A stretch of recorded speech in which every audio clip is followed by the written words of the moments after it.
Zoé et Elliot pensaient passer des vacances tranquilles, jusqu'au jour où ils découvrent un étrange appareil oublié. Très vite, leur été bascule et une aventure extraordinaire commence entre science, énigmes et lieux en France. Dans l'épisode précédent, nos deux héros ont découvert les gorges du Verdon, à l'époque des dinosaures. Quand soudainement, la machine s'est mise à vibrer et le bouton jaune a clignoté frénétiquement. Sur l'écran, un nom s'est affiché, le professeur Chronos. Prêt à repartir à l'aventure ? Elliot s'agenouille au sol, le regard attiré par quelque chose qui dépasse d'un tas de pierres.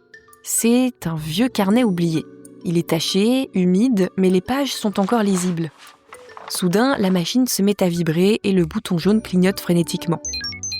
Sur l'écran, un nom s'affiche, professeur Chronos. Zoé et Elliot se regardent, surpris.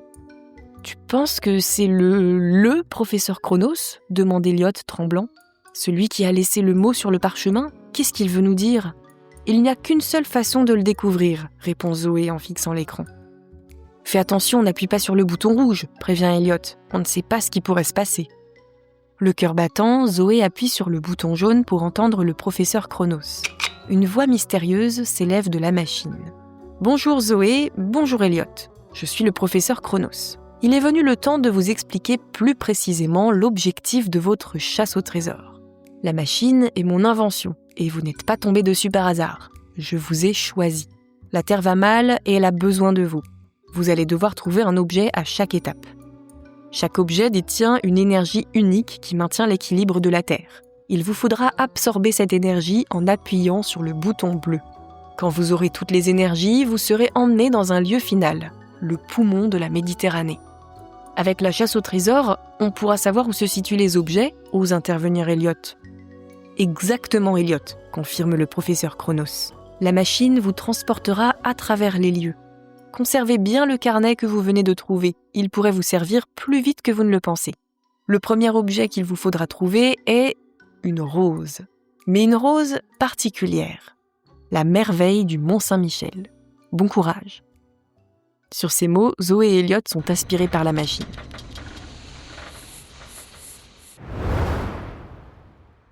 Quelques instants plus tard, ils apparaissent sur une berge, juste en face du Mont-Saint-Michel. Une abbaye médiévale repose sur un îlot rocheux au milieu d'une vaste étendue de sable.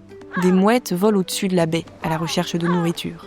« Oh, des moutons !» s'exclame Zoé en rigolant. « Ils sont en train de manger de l'herbe juste devant nous. »« Tu sais, cette herbe est particulière » explique Elliot à sa sœur. « Ce sont des plantes comme la salicorne ou l'astère maritime capables de pousser dans les prés salés. » Zoé écarquille les yeux.